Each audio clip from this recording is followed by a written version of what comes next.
Félicitations d'être là ce matin. Je sais que pour la plupart, c'est votre seule matinée, votre seule journée de grasse matinée.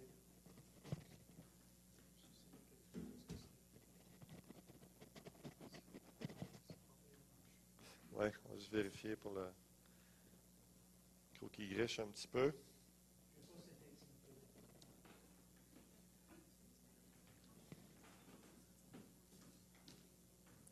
Ouais, ça fait des mois qu'il n'y a pas de mousse.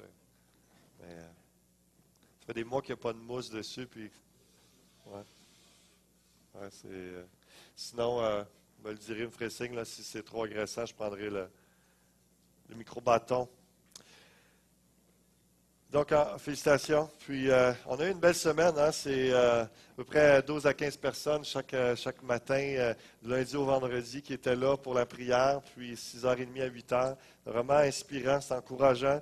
C'était bénissant de vivre ça, d'être là. Puis, on sent que l'Église est soutenue dans la prière et le leadership est soutenu et tout le monde, c'est vraiment bénissant. Puis, c'est comme un début d'automne qui est dans la présence de Dieu et puis tout dans la préparation à la prière pour ce que Dieu nous réserve, qu'on soit rempli de lui pour accomplir son œuvre. Et puis c'est tellement important. Et cette journée est un peu le culminement ou l'aboutissement de cette semaine-là où est-ce qu'on s'est préparé. Puis, vous savez, à peu près, chaque début d'année, on commence dans le jeûne et prière, chaque automne aussi, dans le jeûne et prière. Et habituellement, les automnes, comme ça, début d'automne, je rassemble les leaders de l'Église pour le jeûne et la prière. Mais là, je voulais ouvrir ça à toute l'Église. C'est à cause du thème que j'avais particulièrement à cœur sur l'idée de l'appel de Dieu, découvrir nos dons également, puis d'entrer pleinement dans ce que Dieu a pour nous. Donc, je suis content que vous soyez là. Puis, j'espère que vraiment vous puissiez profiter au maximum de cette journée-là. Alors, ça va à l'arrière pour l'enregistrement, tout est bon? Yes, merci aussi Luc d'être là. Je vais commencer avec cette citation. Dieu n'appelle pas les qualifiés, il qualifie les appelés. Dieu n'appelle pas les qualifiés, il qualifie les appelés. Et c'est vraiment important de saisir ça, que aussi important que vous nous l'entendez dire souvent ici à l'Église, de la formation continue, de toujours pousser et d'avoir des études bibliques et de toujours avancer. Le diplôme ne fait pas l'onction, le diplôme ne fait pas l'appel. Il y a des gens qui ont des diplômes qui n'ont pas d'appel et il y a des gens qui sont appelés et servent le Seigneur qui n'ont pas de diplôme. Donc, ça ne va pas nécessairement ensemble, mais on croit qu'on n'est pas arrivé, donc on veut se perfectionner, on cherche la face de Dieu.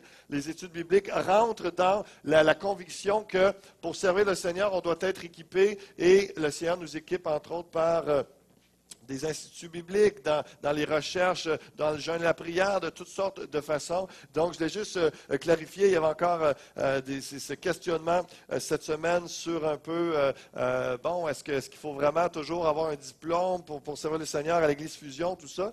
Non, mais vous allez nous entendre parler de ça, Pasteur Serge et moi, et Pasteur Gilles, tout le monde, parce qu'on est toujours dans la formation continue, parce qu'on a été appelés. L'onction, par la grâce de Dieu, est sur nos vies, mais on veut toujours porter plus de fruits, être mieux équipé, et ça passe par l'étude de sa parole et de vraiment comprendre davantage Dieu et le ministère.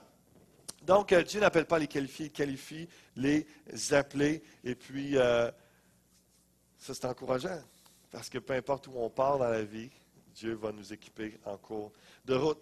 Tout d'abord, je veux introduire il faut distinguer l'appel au salut et l'appel au ministère.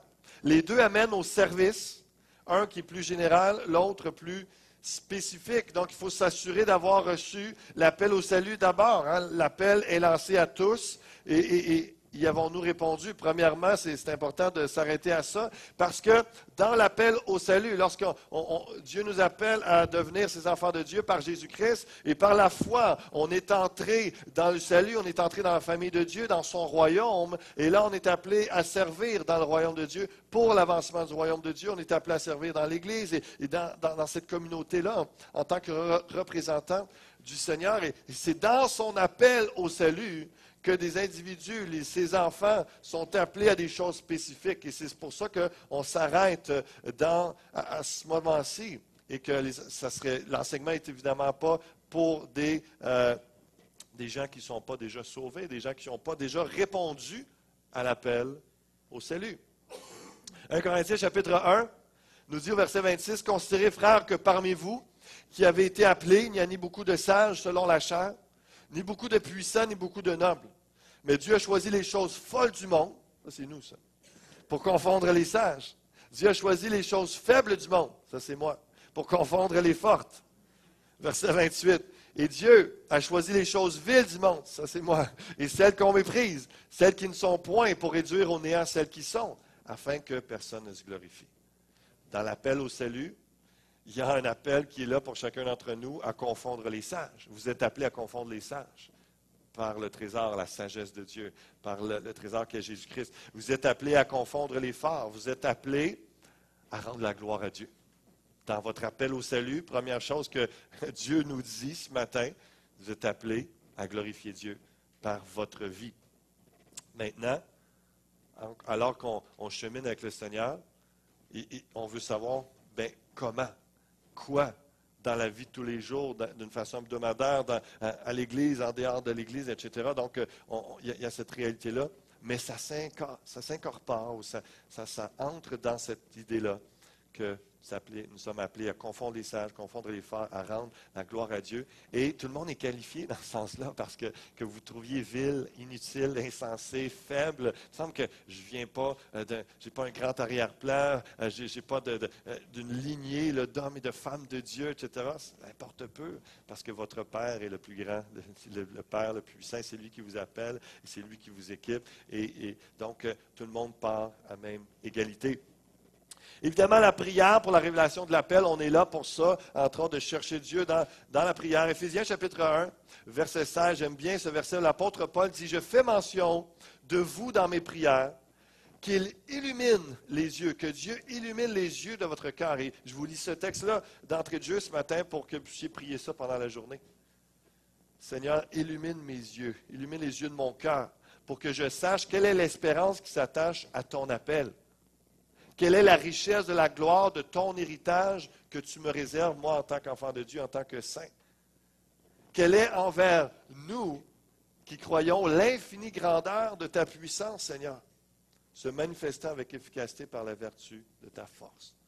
Donc, on est là pour découvrir nos dons, notre appel, mais je vous rappelle que ça va passer par la découverte de Dieu.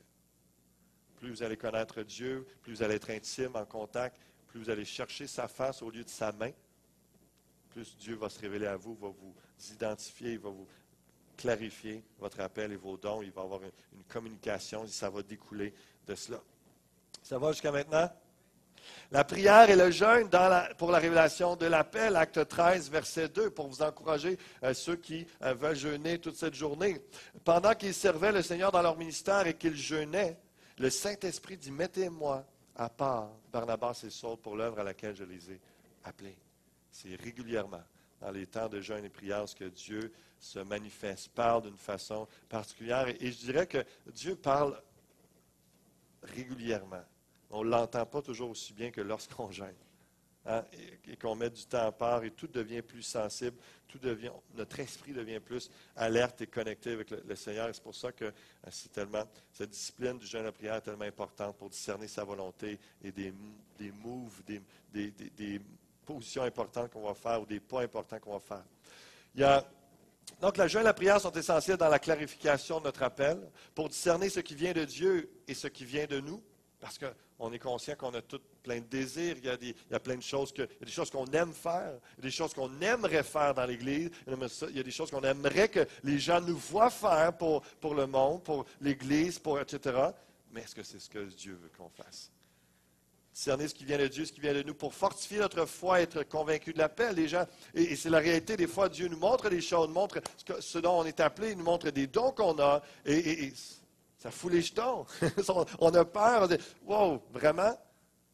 Et là, en jeûne, la prière, ça nous a fortifié notre foi, être convaincu, oui, c'est bien. Dieu va dire, oui, c'est bien, moi qui t'ai parlé. Pour nous aider à entrer dans notre appel et à l'accomplir.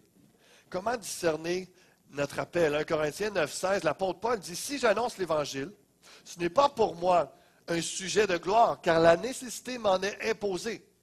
Et malheur à moi si je n'annonce pas l'Évangile. Et il y a une réalité qui est là, c'est que lorsqu'on on ne fait pas et nous ne sommes pas qui Dieu veut que nous soyons, n'accomplissant pas l'œuvre de Dieu selon notre appel et nos dons, on est misérable. On ne se sent pas bien, il y a toujours quelque chose, il y a une insatisfaction, ça n'aboutit pas, on ne s'épanouit pas, il y a toujours un re-questionnement, une mise en question. L'apôtre Paul dit, c'est malheur à moi, je suis misérable, je ne suis pas dedans si je ne fais pas ce à quoi Dieu m'appelle, c'est d'annoncer l'Évangile. Si je ne fais pas ça, là, je ne suis juste pas dedans. Et c'est comme le malheur, misérable, je ne suis pas là. La nécessité, c'est ça que je dois faire, c'est nécessaire, la nécessité m'en est imposée parce que c'est son appel. Ça va tout avec son être, avec la décision, la volonté souveraine de Dieu. Donc souvent, c'est un peu lorsque on fait ce dont nous sommes appelés, et on est passionné, on est motivé, c'est jamais trop difficile, c'est jamais, ça peut être difficile, il peut y avoir de la fatigue, mais il y a toujours un renouvellement, il y a une excitation, une motivation, parce qu'on est ce dans quoi Dieu nous appelle et on voit les fruits. Lorsqu'on n'est pas dedans, c'est une insatisfaction, puis on cherche, on est perdu. Parlez-en à Jonas. Il y avait un appel d'aller emmener les Ninivites à la repentance. Il fuyait, il n'était pas dans son appel. Toutes sortes de choses, de malheurs qui arrivent. Il était misérable, le gars. Il ne pouvait pas dire, hey, je suis béni d'être un enfant de Dieu. Et non, toujours, Dieu le poursuivait jusqu'à ce qu'il rentre dans son appel. La nécessité de l'appel, personne ne doit s'appeler soi-même. Personne ne doit se laisser appeler par les hommes. On peut voir avec Saül. Hein? Le peuple voulait un roi. Il voulait être comme les autres nations.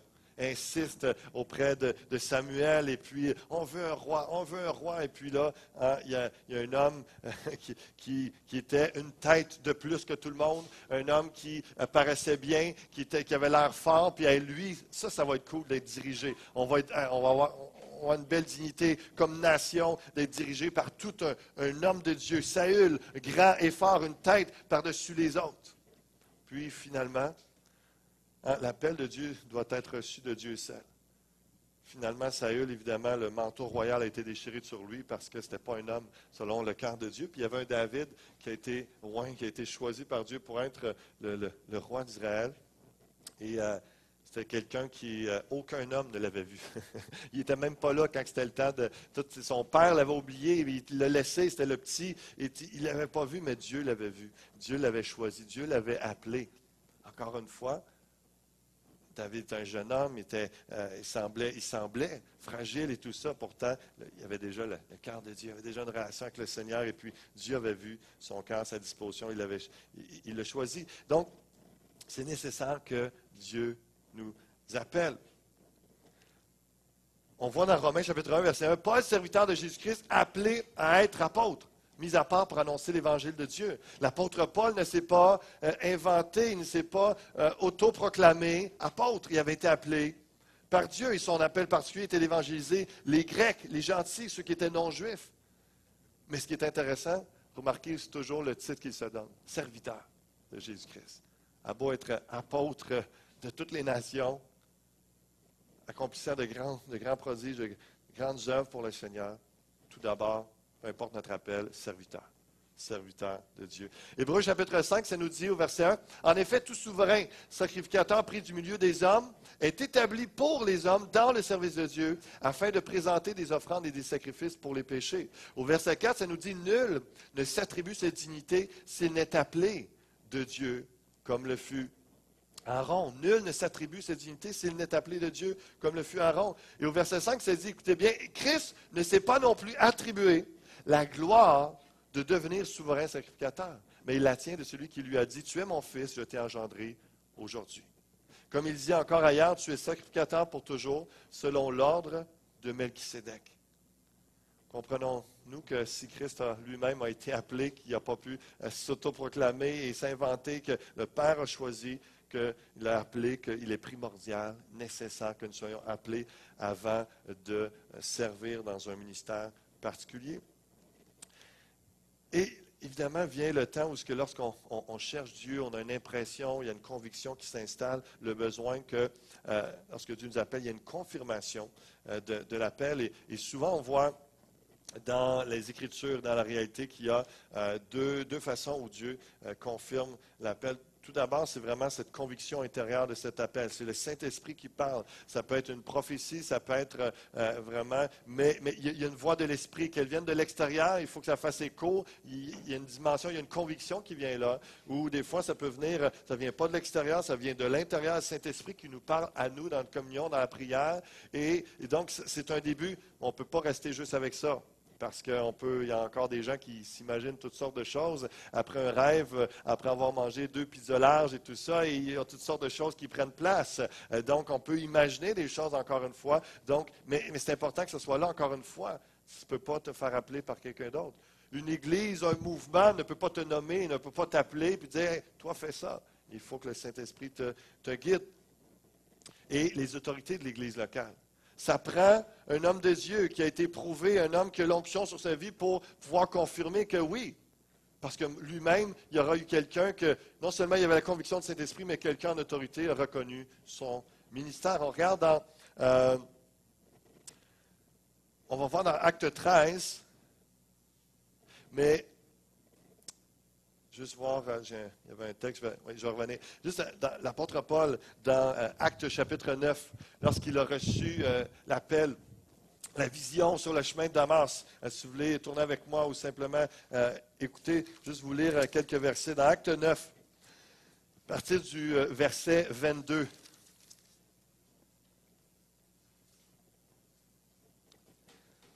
Acte 9, on voit la conversion de Saul. Saul est un homme qui instruit dans la loi, un religieux, un chef religieux, et puis qui avait reçu des lettres pour emprisonner des gens qui se disaient dans la voie, qui étaient dans les chrétiens. Et puis finalement, sur le chemin de Damas, en allant vers ces gens-là, parce qu'ils avaient entendu dire qu'il y avait des chrétiens là, puis ils voulaient les faire emprisonner, parce qu'ils prêchaient Christ, et ça remettait tout en cause les Juifs.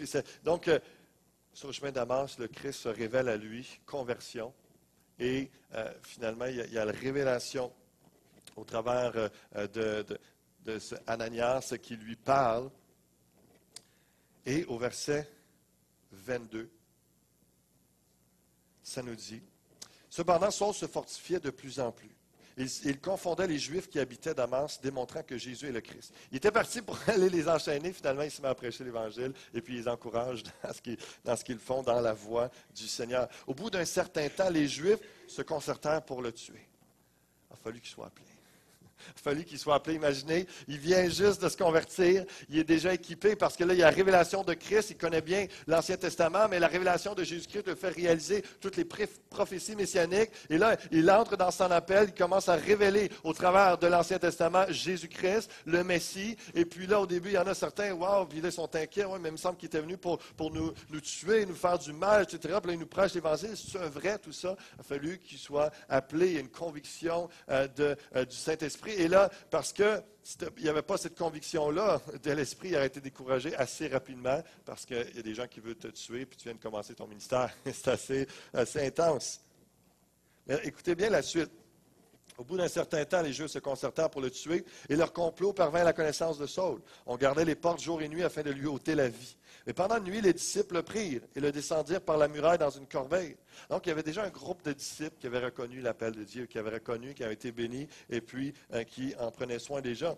Mais lorsqu'il se rendit à Jérusalem, Saul tâcha de se joindre à eux, mais tous le craignaient, ne croyant pas qu'il fût un disciple. Alors Barnabas, l'autorité, qui était déjà un homme de Dieu établi dans l'Église, l'ayant pris avec lui, le conduisit vers les apôtres et leur raconta comment sur le chemin Saul avait vu le Seigneur qui lui avait parlé et comment Damas il avait prêché franchement au nom de Jésus.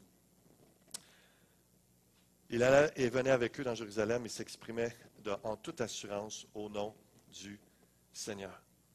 On voit dans la réalité dans la vie de l'apôtre Paul. Et regardez un peu plus tard également, dans Acte 13, verset 1. Il y avait dans l'église d'Antioche des prophètes et des docteurs. Barnabas, Siméon, appelé Niger, Lucius de Cyrène, Manahan, qui avait été élevé avec Hérode, le tétrarque, et Saul. Pendant qu'ils servaient le Seigneur dans leur ministère et que jeûnaient, c'est le verset que je vous ai lu tantôt, le Saint-Esprit dit, mettez-moi à part Barnabas et Saul pour l'œuvre à laquelle je les ai appelés. Et on continue au verset 3. Alors, après avoir jeûné et prié, ils leur imposèrent les mains, ils les laissèrent partir, Barnabas et Saul, envoyés par le Saint-Esprit. On voit tout le contexte de l'Église, de l'autorité, la direction du Saint-Esprit. Tu as un homme qui a été appelé, Saul, qui devient l'apôtre Paul. Tu as Barnabas qui reconnaît son ministère. Et ensuite de ça, dans un temps de jeûne et prière, avec d'autres leaders de l'Église, le Saint-Esprit parle, il y a une prophétie, il leur impose les mains, et puis ensuite le Saint-Esprit les envoie. Il y a reconnaissance du leadership. Et c'est tellement important. Ça protège l'Église qu'un homme ou une femme ne s'invente pas, appelé, dirigé, équipé, etc., qui est vraiment donc le Saint-Esprit et l'autorité d'une Église locale qui reconnaît aussi le ministère. Puis encore une fois, c'est même pas l'Église qui est envoyée par le Saint-Esprit. L'Église est là pour reconnaître que la direction du Saint-Esprit et pour appuyer ce que l'Esprit fait. Et la différence un peu, si vous avez déjà entendu parler, l'ordination des ouvriers, juste une petite parenthèse comme ça. En 2010, j'ai été ordonné par l'ACA, par l'Association chrétienne pour la francophonie. Puis souvent après, si on veut s'amuser avec les titres, on peut se faire appeler révérend. Et puis depuis 2010, je peux mettre, si je veux, le mot Rev, R-E-V en avant de mon nom, pour un peu péter de la broue, puis juste dire que... Mais l'ordination ne fait pas en sorte que je suis appelé, ne fait pas en sorte que j'ai plus d'onction maintenant, ne fait pas en sorte que je n'étais pas sûr avant, puis maintenant, non, ou que là, enfin, c'est la première fois que l'Église reconnaît. Non, c'est l'ordination, et encore une fois, ou après, comme par exemple pour l'ACF, c'est après avoir eu un bac, puis 2 années de ministère à temps plein, ou 5 années de ministère à temps plein. Il y a une organisation qui dit, maintenant, il n'y a pas juste une licence, on ne fait pas juste reconnaître son ministère, on voit que c'est un homme qui a été éprouvé par le Seigneur pendant tant d'années, une expérience, donc on l'ordonne comme ouvrier, pasteur pour l'ACA, pour l'Église. Et puis, donc, c'est un peu la distinction, mais encore une fois, tout l'aspect de l'appel, la direction du Saint-Esprit, l'autorité de l'Église locale, tout ça, c'est fait auparavant. Différentes sortes d'appels. Et on va aller un peu en rafale, mais juste pour voir dans la Bible quelques hommes de Dieu qui ont été appelés par Dieu. Juste pour nous dire combien. J'aime le texte dans Hébreu qui dit Dieu parle tantôt d'une manière, tantôt d'une autre. Il parle de toutes sortes de façons. Et il a parlé par les prophètes, parlé par le Fils. Et Dieu appelle de toutes sortes de façons.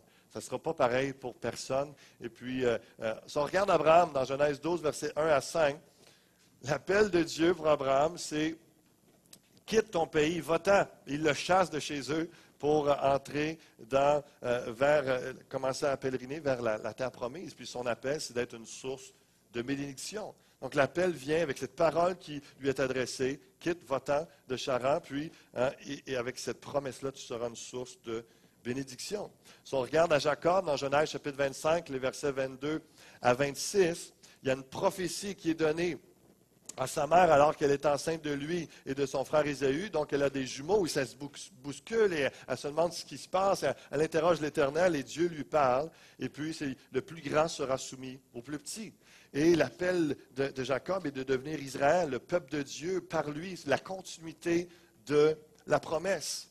Joseph, dans Genèse chapitre 37, versets 1 à 10, lui, vous savez, il reçoit une vision, un songe, et puis il voit tous ses frères, son père se prosterner. Donc, il y a une vision de son appel, de ce qu'il va devenir un jour, un poste d'autorité, de gouvernement. Puis, et on voit que son appel est de régner, de sauver Israël de la famine plusieurs années plus tard. Et il continue la promesse faite à Abraham, Isaac et Jacob, qu'il n'y a pas eu l'extermination de son peuple, mais encore par l'œuvre, l'appel de Joseph que Dieu a donné.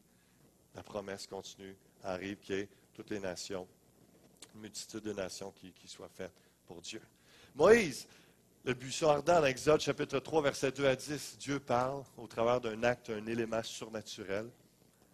Naturel, le buisson, surnaturel, le feu qui ne consume pas le buisson, le feu continue à brûler, puis finalement, il y a une voix qui sort. Donc, 2 actes surnaturels en même temps. La voix qui sort du buisson, qui parle à Moïse et qui l'amène à être le libérateur d'Israël pour qu'il sorte d'Égypte, qu'il entre en terre promise.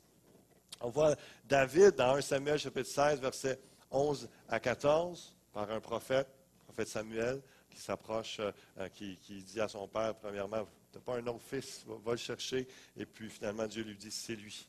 Et il prend la corne d'huile, verse l'onction.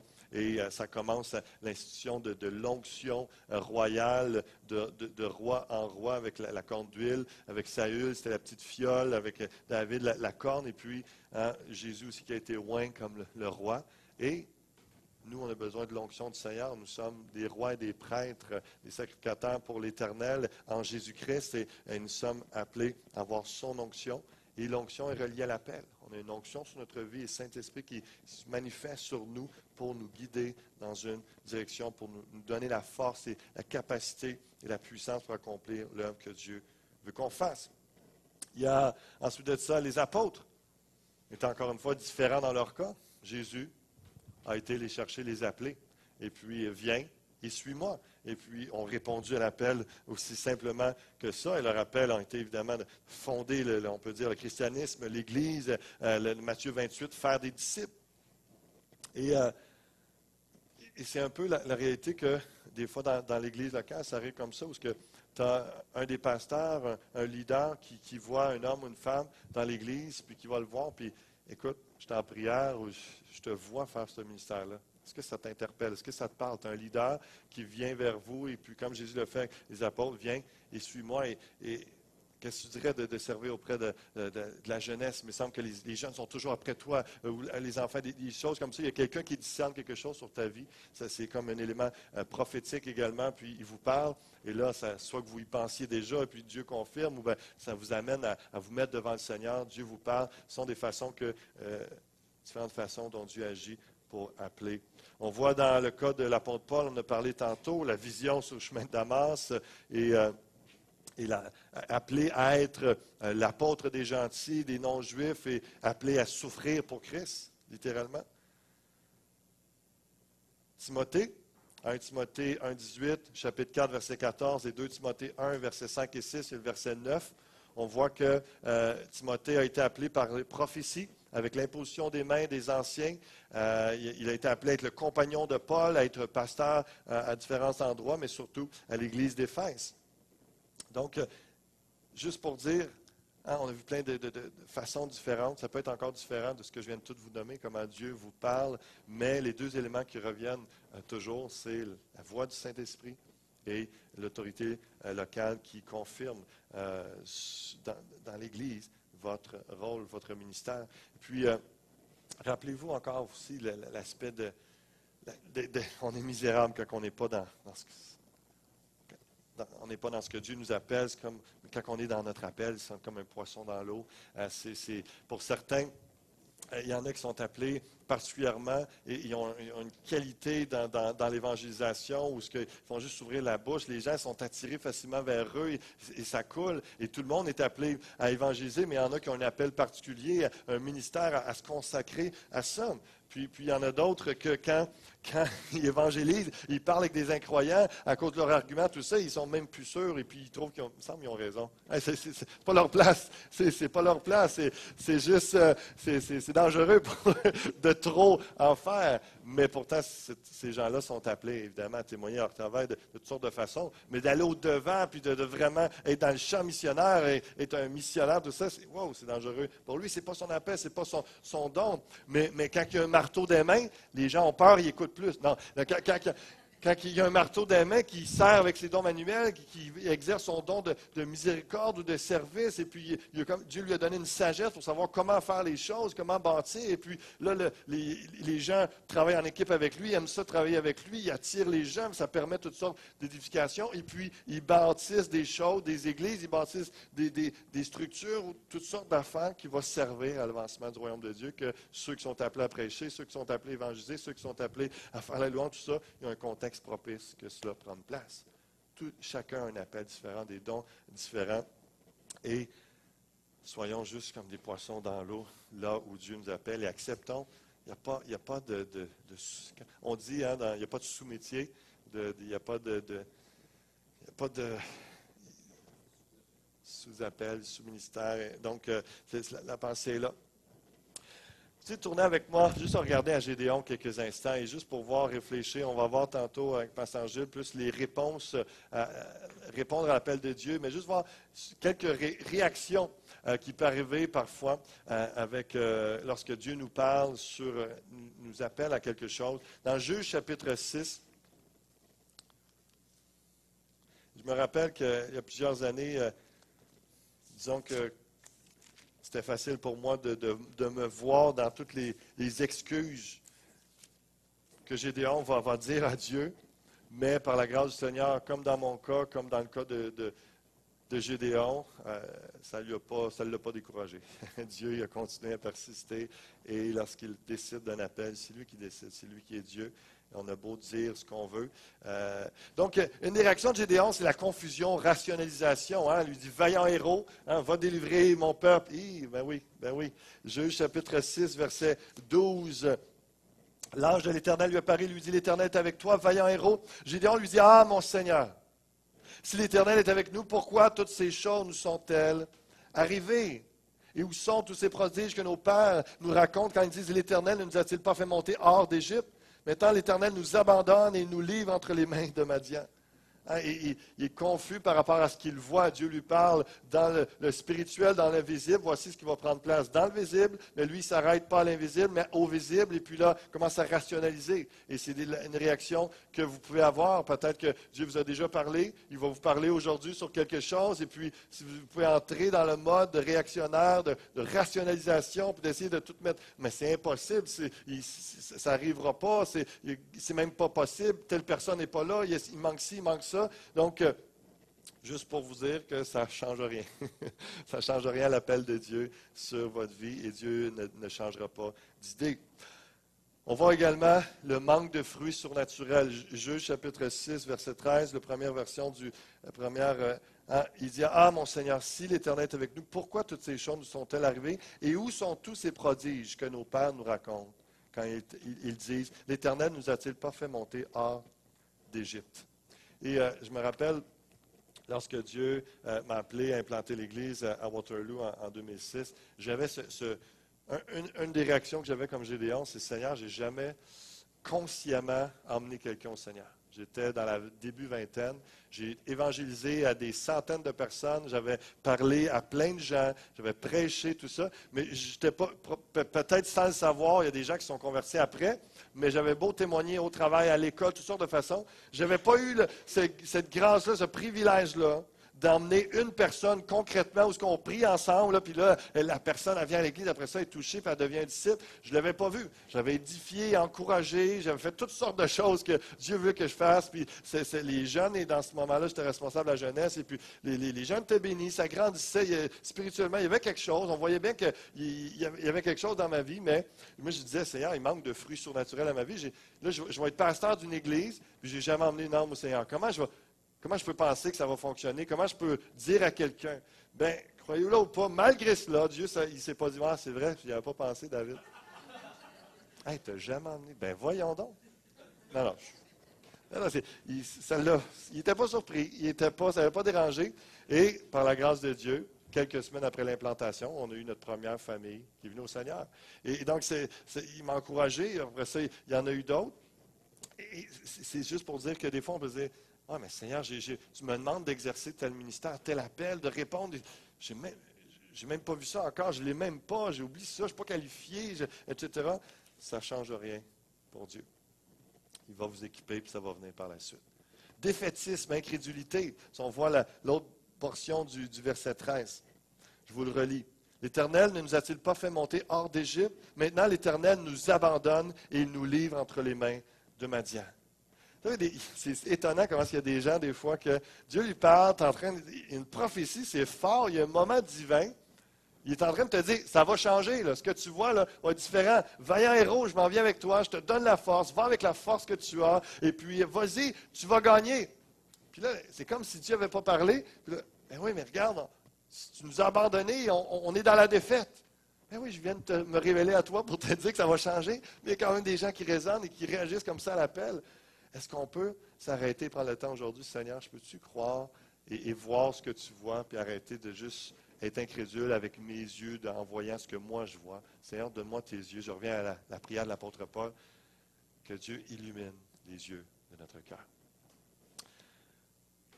Le manque de ressources, c'est une autre excuse, une réaction de Gédéon, verset 15, première portion. Gédéon lui dit, « Ah, mon Seigneur, avec quoi plutôt, délivrai-je Israël? Voici ma famille est la plus pauvre en Manassé. » Des gens, je peux pas faire tel ministère, je n'ai pas d'argent, je ne peux pas implanter telle église, je ne peux pas répondre à cet appel-là. Voyons, ma job ne me permet pas, mes finances ne me permettent pas, je n'ai pas l'équipe, je n'ai pas ci, je n'ai pas ça. Je manque de ressources. Je viens d'une famille pauvre, je viens de. L'Église, tu me mets ça à cœur comme projet à l'Église, je n'irai pas en parler au pasteur. Voyons, même si tu m'appelles à ça, je sais qu'on est serré dans le budget, ça ne marchera pas. Gédéon. Sa réaction, ça n'a pas été Dieu de dire, c'est ton appel. Mauvais arrière-plan familial, Juge chapitre 6, verset 15, première portion. Voici ma famille, elle est la plus pauvre en Manassé, et je suis le plus petit dans la maison de mon père. Encore une fois, je me rappelle, moi, c'était une des pensées de dire, j'ai pas de parents pasteurs, j'ai pas de grands-parents pasteurs, on a de la misère à communiquer dans ma famille, à parler, donner un message clairement, puis là, tu m'appelles à prêcher, à enseigner, puis tout ça. Mais non, je n'ai pas le bon profil, je ne suis pas la bonne personne. Et Gédéon, c'était ça. Je suis le plus petit, je suis le plus jeune dans ma famille, on est pauvre, on n'est pas reconnu, puis là, tu me demandes d'être le chef de tout Israël, de tous les peuples, de tout. Voyons, je ne suis pas le bon candidat. Ça n'a pas dérangé Dieu dans son appel. Trop jeune, immaturité. Parce que pour certains, c'est trop jeune en âge. Pour d'autres, peu importe l'âge, ils sont rendus plus âgés, mais je n'ai jamais fait ça. Comme une immaturité trop jeune, manque d'expérience. Verset 15, l'autre portion. Je suis le plus petit dans la maison de mon père. Je suis le plus jeune. Je n'ai pas d'expérience. Demande au plus vieux.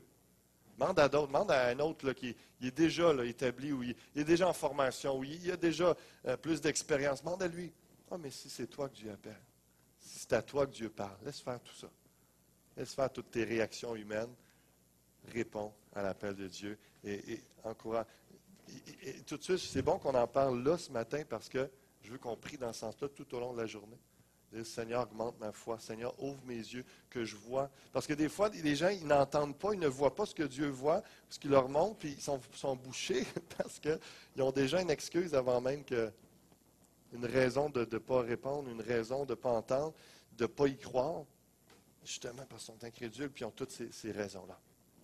Et l'incrédulité, Juge 6, verset 17, dernier verset, Gédéon lui dit, « Si j'ai trouvé grâce à tes yeux, donne-moi un signe. » J'espère qu'à la fin de la journée, on ne finira pas en sortant de la porte ici, puis en disant, « Bon Seigneur, je pense que tu as dit telle affaire, mais j'aimerais ça qu'il y ait 3-4 signes cette semaine, là, juste pour qu'on puisse sortir avec conviction, avec foi, Dieu a parlé. » Et puis, Saint-Esprit, reconnaissance de l'autorité de l'Église locale, et Dieu va intervenir pour voir. Je vais terminer, avant qu'on aille en prière, je vais terminer avec ce dernier passage, et cette pensée sur l'appel en grec, klésis, un appel, une vocation, une invitation. On voit ces termes-là dans Romains 11, 26, Éphésiens 1, 18. Klésis vient de kaléo. On voit dans Matthieu 9, 13, 1 Corinthiens 7, 17 aussi d'autres textes avec ce verbe-là, appeler, inviter, indiquer, consacrer, nommer, adresser, dans le sens d'une vocation que Dieu nous donne. Appeler, c'est-à-dire nommer par le nom. Et ça devient très personnel à ce moment-ci où ce que Dieu nous identifie, il nous nomme. L'appel, ce n'est pas juste quelque chose que l'on fait, c'est quelque chose que l'on est, quelque chose que Dieu nous nomme. C'est attaché à notre nom, à notre identité, comme lorsqu'il nous appelle au salut, nous devenons ses enfants. On peut dire, on ne dit pas « je fais un chrétien », ce que les chrétiens font, « je suis un chrétien, un enfant de Dieu », ça touche notre identité. Mais dans l'intérieur de cet appel au salut-là, il y a cet appel au ministère, ce que Dieu nous identifie, nous donne. Toi, comme l'apôtre Paul disait, toi, tu es un serviteur, tu es apôtre pour un prédicateur. C'est vraiment cette nomination-là. Et l'aspect, donc, c'est pas juste Dieu qui dit « Hey, oh, viens ici, là, je t'invite à faire quelque chose. » Non, c'est viens ici. Toi, tu seras mon enfant. Toi, tu seras prédicateur. Toi, tu seras un adorateur, une adoratrice. Et toi, tu seras un évangéliste. Toi, tu seras un serviteur pour telle œuvre. Et donc, il y a une identification. Et je prie que Dieu vous donne votre nom cet après-midi si vous ne le savez pas déjà. Hein? Comment est-ce que vous vous appelez? Quel nom Dieu vous a-t-il donné? C'était clair pour l'apôtre Paul. À notre appel nous identifie 2 Timothée 1,11. C'est pour cet évangile que j'ai été établi prédicateur et apôtre, chargé d'instruire les païens. Ce n'était pas juste une fonction, ce n'était pas juste des choses à faire, c'était ce qu'il était. C'était attaché à sa vie. Hébreux 10, verset 5. C'est pourquoi Christ, entrant dans le monde, dit, tu n'as voulu ni sacrifice ni offrande, mais tu m'as formé un corps. Tu n'as agréé ni holocauste, ni sacrifice pour le péché. Alors j'ai dit, voici, je viens. Dans le rouleau du livre, il est question de moi, pour faire, ô Dieu, ta volonté. Jésus savait qu'il s'était fait former un corps pour répondre à l'appel de Dieu. Il était appelé le Messie, le Fils de Dieu, il était le Sauveur, le Seigneur. Et dans le rouleau du livre, il est question de moi, pour faire, ô Dieu, ta volonté. Le Christ avait une identification avec la parole de Dieu. Et que ça vous surprenne ou pas, vous allez voir combien la parole de Dieu encore aujourd'hui, animée par son Esprit Saint, va vous identifier, même dans votre appel à qui vous êtes. Dieu va vous parler par des textes. Vous allez pouvoir dire, dans la Bible, il est question de moi, ça parle de moi. J'ai un appel particulier, Dieu me parle, le Saint-Esprit va sortir des textes. Si vous préférez le psaume 139, verset 13, c'est toi qui as formé mes reins, qui m'a tissé dans le sein de ma mère. Vous n'êtes pas un accident, une erreur. La manière que vous êtes formé, Dieu vous a créé, vous a formé un corps pour que vous le serviez avec votre corps. Hein, parce que même si c'est spirituel, le combat, c'est spirituel, toute la dynamique avec la relation avec Dieu, la prière, tout ça, c'est avec notre corps qu'on agit. C'est avec notre corps qu'on sert le Seigneur. Et c'est au travers de la fatigue, des sacrifices, au travers de toutes sortes de réalités que notre corps accomplit l'œuvre de Dieu. Et Dieu vous a créé un corps. Je te loue de ce que je suis une créature si merveilleuse. Peut-être certains seront appelés dans quelques instants à louer le Seigneur pour ça et de revenir dans la réalisation, la conscience et la conviction que Dieu, tu m'as formé un corps, j'ai une raison d'être là, j'ai un appel, tu m'as donné un nom, et pas juste pour une fonction, mais parce que tu mets un nom sur ma vie, mon corps va servir à quelque chose pour l'avancement de ton royaume. Mon corps n'était point caché devant toi lorsque j'étais fait dans un lieu secret, tissé dans les profondeurs de la terre. Quand je n'étais qu'une masse informe, tes yeux me voyaient, et sur ton livre étaient tous inscrits les jours qui m'étaient destinés, avant qu'aucun d'eux existât. Que tes pensées, ô Dieu, me semblent impénétrables, que le nombre en est grand. Des choses qu'on ne saisit pas, des choses qu'on ne comprendra jamais, mais Dieu décide de notre appel. Dieu nous appelle, Dieu nous nomme, Dieu nous identifie. Il utilise sa parole, il utilise son Saint-Esprit. Et il y a vos jours qui sont inscrits, mais il y a toutes les œuvres préparées d'avance pour vous. Le livre est là.